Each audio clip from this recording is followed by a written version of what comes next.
Swami Vivekanand Subharti University, one of the leading universities of North India. 250 acres campus, 220 plus professional and vocational programs, 20,000 plus students, state-of-the-art infrastructure. Come and give wings to your career with Swami Vivekanand Subharti University, where education is a passion. NH58, Meerut, Delhi, NCR. Police sir, आज press conference बुलाई है, एक तो उद्देश्य बताइए, दूसरा जो आपकी सोसाइटी कैसे वर्क करती है और कैसे अपग्रेड करेगी डॉक्टर्स को जो आप बता रहे हैं। हाँ, मैं डॉक्टर संदीप जैन, मैं वर्तमान में सचिव हूँ critical care society Meerut chapter. आज की प्रेस कॉन्फ्रेंस हमने इसलिए बुलाई है कि कल हमारा वो दिन है जब नई टीम टेक ओवर करेगी और कल नए चेयरमैन, नए सचिव के साथ साथ पूरी एग्जीक्यूटिव कमेटी कल अपना ग्रहण करेगी। इसका कल जो इंस्टॉलेशन सेरेमनी है वो होटल हार्मनी इन में है रात्रि 8 बजे, और इसके अंदर हमारे 2 राष्ट्रीय पदाधिकारी जो immediate past national president doctor Rajesh Chawla Indraprastha Apollo hospital से आ रहे हैं, और हमारे immediate past national secretary doctor YP Singh जो कि मैक्स हॉस्पिटल परपगंज से आ रहे हैं। इसके अलावा हमारे इसमें विशिष्ट अतिथि डॉक्टर वीबी जिंदल जो कि यूपी स्टेट के आईएमए सेक्रेटरी हैं, वो भी इसमें आएंगे, और कल हम इन्हीं के प्रेजेंस में ही शपथ ग्रहण समारोह कल होगा। इसके लिए हमने इसको जानकारी हेतु आज प्रेस कॉन्फ्रेंस बुलाई। सर, ये जो सोसाइटी है कैसे फंक्शन करती है और अपग्रेडिंग का जो आपने बताया डॉक्टर्स का, उसके लिए क्या क्या ये करती है, क्या कॉलेज बता रहे थे आप? जी, ये जो हमारी सोसाइटी है वो नेशनल रजिस्टर्ड सोसाइटी है जो कि ऑल ओवर इंडिया वर्क करती है। हम लोग लगभग 100 ब्रांचेज हैं पूरे इंडिया में, और उसकी प्रॉपर गाइडलाइंस हैं जिसके अंतर्गत हमारा एक तो सर्वप्रथम तो ये रहता है कि हम लोग हर महीने एक लेक्चर अरेंज करते हैं जिसमें कि जो नया ट्रीटमेंट हिंदुस्तान में भारत में आता है उसकी जानकारी देना हमारा प्राइम उद्देश्य होता है कि किस तरह से करें। इसके अलावा जो नई मशीन्स आती हैं, नई नई टेक्निक्स आती हैं, उनके बारे में भी जानकारी देना है। ये हमारा प्राइम उद्देश्य है। इसके अतिरिक्त कुछ वर्कशॉप हम लोग अरेंज करते हैं जिसमें कि हैंड्स ऑन ट्रेनिंग, जो कि वो मशीनों के को वहाँ पर लाया जाता है और उस ट्रेनिंग प्रोग्राम को दिया जाता है जिसका कि सर्टिफिकेट भी इशू होता है।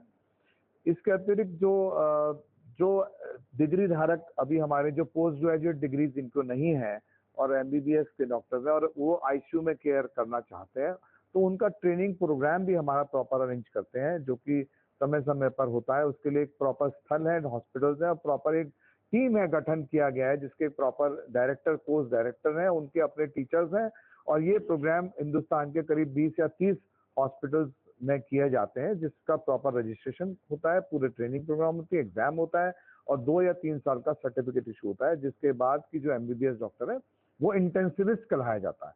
तो वो भी हम लोग कराते हैं जिससे कि वो प्रॉपरली आईसीयू में वर्क कर पाए, जो कि अब हमारे लिए कंपलसरी होने जा रहा है। इसके अतिरिक्त जो पैरामेडिकल स्टाफ है जिनको कि अभी हमारे नर्सिंग स्टाफ है या जो और पैरामेडिकल स्टाफ है, उनको भी वर्क करने के लिए अब एक सर्टिफिकेट होना जरूरी है, और इन सभी सर्टिफिकेट्स के द्वारा अगर उनके पास होते हैं तो वो बड़े जो मल्टीनेशनल या कॉर्पोरेट हॉस्पिटल्स हैं उनको उसमें वर्क करने में, उनको जॉब मिलने में बहुत हेल्प होती है, और वो बढ़िया तरीके से अपने जितने पेशेंट्स हैं उनकी बढ़िया सेवा कर सकते हैं और डॉक्टर्स भी अच्छे से अच्छा इलाज कर सकते हैं। ये हमारा एक प्राइमरी उद्देश्य है। इसके अलावा दूसरा उद्देश्य ये है कि हम लोग जन कल्याण हमारी कुछ हम प्रोग्राम्स रखते हैं, जैसे कि अभी डॉक्टर प्रदीप बंसल सर ने बताया कि जैसे कि बीएलएस प्रोग्राम है जिसमें कि अगर कभी कोई सड़क पे या कहीं पर जिम में या कहीं पर किसी भी तरीके के भीड़ वाली जगह में अगर किसी को हार्ट बंद हो जाए तो किस तरह से हम, या सांस बंद हो जाए तो किस तरह से उसका हम प्राइमरी ट्रीटमेंट करके उसको जब तक कि उसको हॉस्पिटल ना पहुंच जाए हम किस तरह से उस मरीज को बचा करके वहां तक पहुंचाएं, और ये हमारे 50 से 60% मरीज हम लोग बचा सकते हैं। ये अगर प्रॉपर ट्रेनिंग सभी को मिल जाए, वो टाइम से इसको करें, तो ये भी हमारा उद्देश्य रहेगा। प्लस कुछ हम कैंप्स भी लगाना चाहेंगे जिससे कि विशेषज्ञ डॉक्टर्स आएंगे और वो उन कैंप्स में जो जन कल्याण हम करेंगे उसमें जनरल पब्लिक के लिए भी कैंप्स लगाएंगे। तो ये 2 मेन उद्देश्य लेकर के हम प्राइम को आगे वर्क करेंगे। सर, इस सोसाइटी के अंदर लगभग कितने डॉक्टर्स हैं जो काम कर रहे हैं, अवेयरनेस फैला रहे हैं और ये प्रोग्राम चला रहे हैं? ये हमारे करीब 20,000 डॉक्टर्स हैं जो कि इसके स्थायी मेंबर्स हैं जो कि इसको काम करते हैं। इसके अलावा जो हमारे एडॉक या एडिशनल जो मेंबर्स हैं वो करीब 80,000 हैं। तो एक तरीके से 1 लाख डॉक्टर्स हैं जो इस काम को करते हैं। और इसके अलावा हम लोगों के ट्रेनिंग सेंटर्स बहुत हॉस्पिटल्स में है, मतलब इंडिया में लगभग मैं समझता हूँ करीब 150 या 200 हॉस्पिटल्स हैं जो अदरवाइज भी प्रोग्राम कराते हैं, ट्रेनिंग प्रोग्राम करते हैं, और हर जो चैप्टर है वो अपने यहाँ भी ट्रेनिंग प्रोग्राम कराते हैं जो कि समय समय पर अपग्रेडेशन के लिए काम आते हैं। क्राइटेरिया क्या है सर, जो आप बने हैं तो क्राइटेरिया होता होगा? हाँ, इसका क्राइटेरिया है जो इस Indian society of critical care के मेंबर बनना है, इसके लिए पोस्ट ग्रेजुएट होना बहुत जरूरी है। पोस्ट ग्रेजुएट होने के बाद ही आप इसके मेंबर्स बन सकते हैं, और अदरवाइज एसोसिएट मेंबर बन सकते हैं यदि आप MBBS है, मगर ये इतना अनिवार्य है होना। सर आज के जैसे सर सबसे पहले आपका परिचय और दूसरा प्रेस कॉन्फ्रेंस का मुद्दा बताइए सर क्या है? मैं डॉक्टर पीके गुप्ता, सीनियर फिजिशियन, पिछले 40 साल से प्रैक्टिस में हूँ। इसके अलावा मैं सुभारती मेडिकल कॉलेज में विजिटिंग प्रोफेसर भी हूँ, जिसमें कि मैं सुभारती में सीरियस मरीज भी देखता हूँ और पीजी एजुकेशन भी करता हूँ। आज जो मीटिंग है ये क्रिटिकल केयर सोसाइटी की मीटिंग हमने आप लोगों को बुलाया है। वो इसलिए बुलाया कि आज हमारे पदाधिकारी कल को चेंज होने हैं। पुराने पदाधिकारी अपने पद से रिक्त होंगे और नए पदाधिकारी और नई कार्यकारिणी अपनी शपथ लेगी कल को। और साथ साथ उसमें एक हमने गोष्ठी भी रखी है जिसमें दिल्ली अपोलो हॉस्पिटल के डॉक्टर एस के गुप्ता आएंगे। वो हमें उसमें हार्ट अटैक के बारे में जो नए आयाम आए हैं उनके बारे में बताएंगे। और एक और गोष्ठी है उसके साथ साथ जिसमें ये देखा जाएगा कि कैंसर से लाइफ स्टाइल का क्या फर्क पड़ता है। अगर हमारी लाइफ स्टाइल खराब हो तो उसमें कैंसर होने के चांसेस किस प्रकार से ज़्यादा हो जाते हैं। इसके बारे में भी एक गोष्ठी हमने कल रखी है, उसके बारे में भी कल ज्ञान प्राप्त करेंगे। हमारी सोसाइटी का जो बेसिक एम है वो ये है कि जो हमारी सोसाइटी के मेंबर हैं, जैसे डॉक्टर संदीप ने बताया कि कितने 20,000 के करीब मेंबर हैं, तो उन सबको हम लेटेस्ट जितना भी अपडेट है क्रिटिकल केयर के बारे में उनको सबको ये बताएं, वो जो लेटेस्ट से अवगत कराएं, उनके सेमिनार कराएं, जिससे कि हमारा डॉक्टर जो कि क्रिटिकल केयर के पेशेंट डील कर रहा है वो अपडेट रहकर मरीज की बेहतर केयर कर सके, बेहतर उसको चिकित्सा पहुंचा सके। पहला एम तो ये है। दूसरा एम, जो हमारे ट्रेन डॉक्टर नहीं है उनको टाइम टू टाइम ट्रेन करना।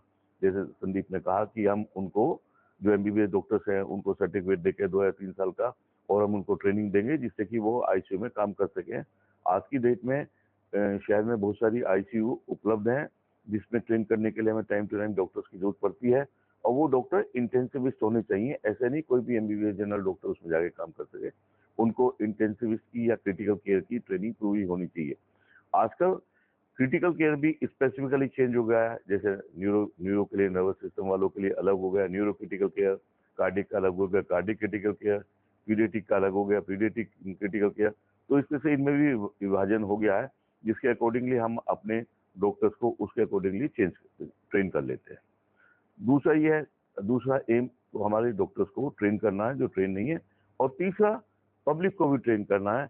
पब्लिक को हमें जो क्रिटिकल केयर पेशेंट्स हैं उनको अस्पताल तक कैसे पहुंचाना है, और अस्पताल तक पहुंचने से पहले उनको क्या क्या सावधानियां लेनी है, क्या कुछ वो अपने लेवल पे कर सकते हैं, घर पे कर सकते हैं, कभी सामूहिक जगह पे कर सकते हैं, ताकि वो मरीज को सेफली अस्पताल तक शिफ्ट कर सकें।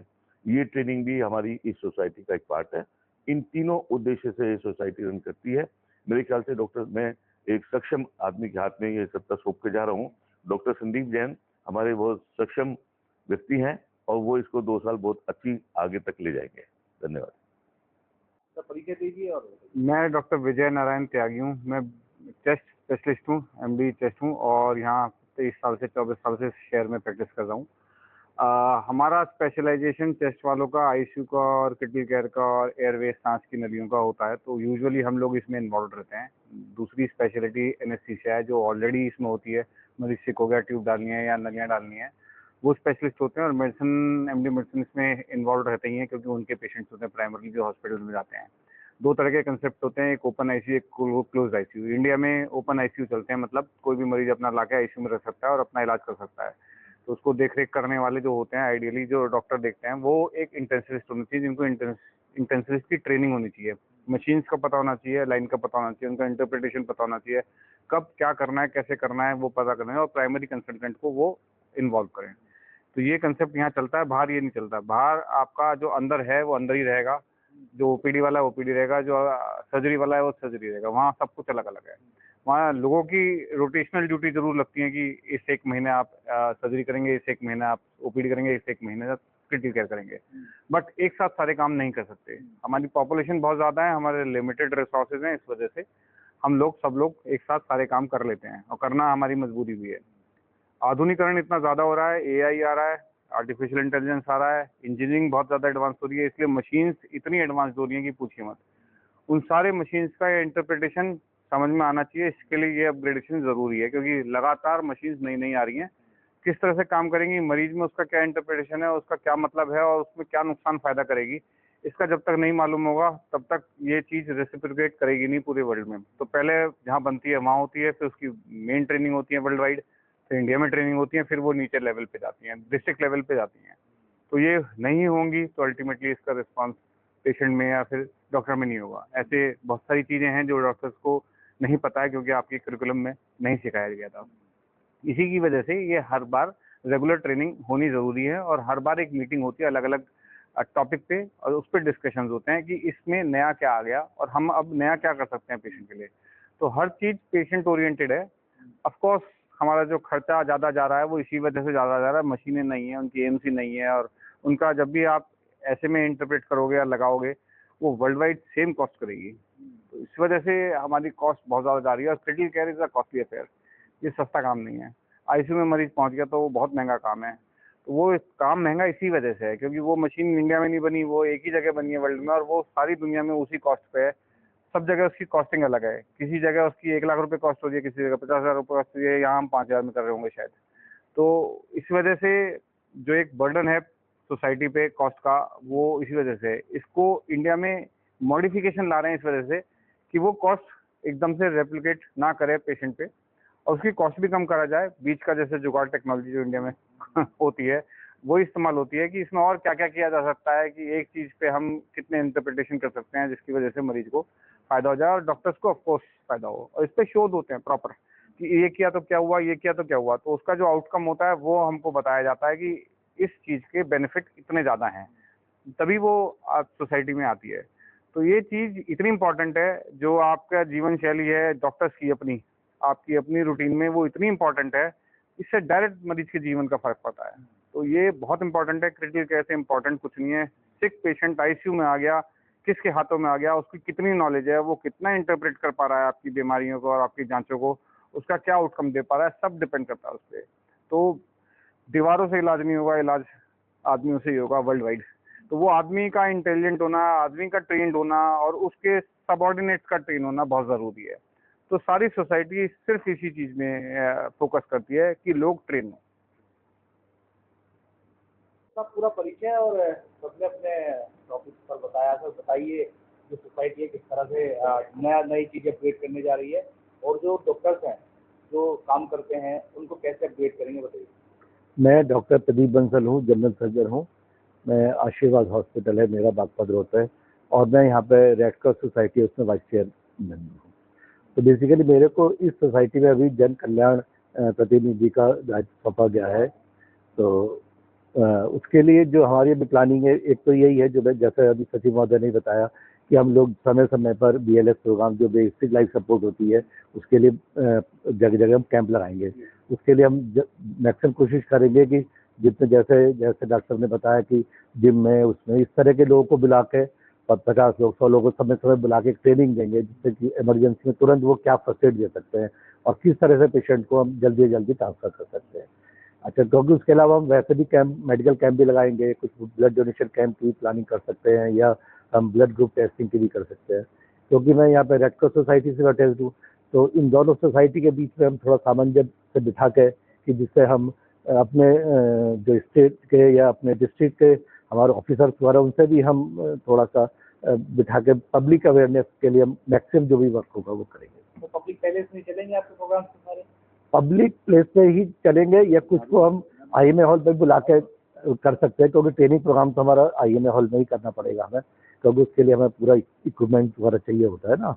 तो उसके लिए जैसे उनको 50-100 लोग को हमने बुला के यहाँ पे किया, फिर हम यहाँ पे करेंगे कैंप वगैरह, तो हम कभी किसी और दूसरी जगह भी कर सकते हैं। सर इंटरेस्ट कैसे बढ़ाएंगे लोगों का? इंटरेस्ट नहीं, लोगों को अपनी लाइफ में बस कमाने के चक्कर में लगे हुए हैं, कुछ इंटरेस्ट नहीं है। क्या कौन से माध्यम है जिनसे आप उनको टेक कर सकते हैं, बुला सकते हैं, समझा सकते हैं, कुछ ऐसा सोचा है सर? भाई जैसे हमारे जगह जगह मॉर्निंग में योगा के कैंप लगते हैं, तो हम लोग सोचते हैं कि योगा कमेटी जो यहाँ की हमारी योग संस्थान वगैरह उनसे भी हम लोग कांटेक्ट कर सकते हैं कि जैसे इन लोगों के पास काफ़ी मॉर्निंग वॉकर्स होते हैं, वो लोग भी आते हैं, वहाँ पे भी हम जाकर कुछ पब्लिक अवेयरनेस प्रोग्राम हम दे सकते हैं।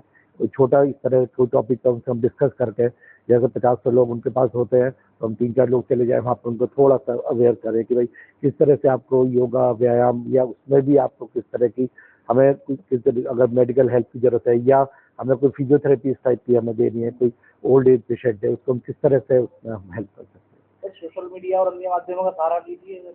नहीं, सोशल मीडिया तो हम आप लोग सब रिक्वेस्ट करेंगे कि भाई आप लोग सब हमारे इसमें हमारा सहयोग दें, तो सोशल मीडिया के बिना तो आज का कुछ नहीं होता। Thank you.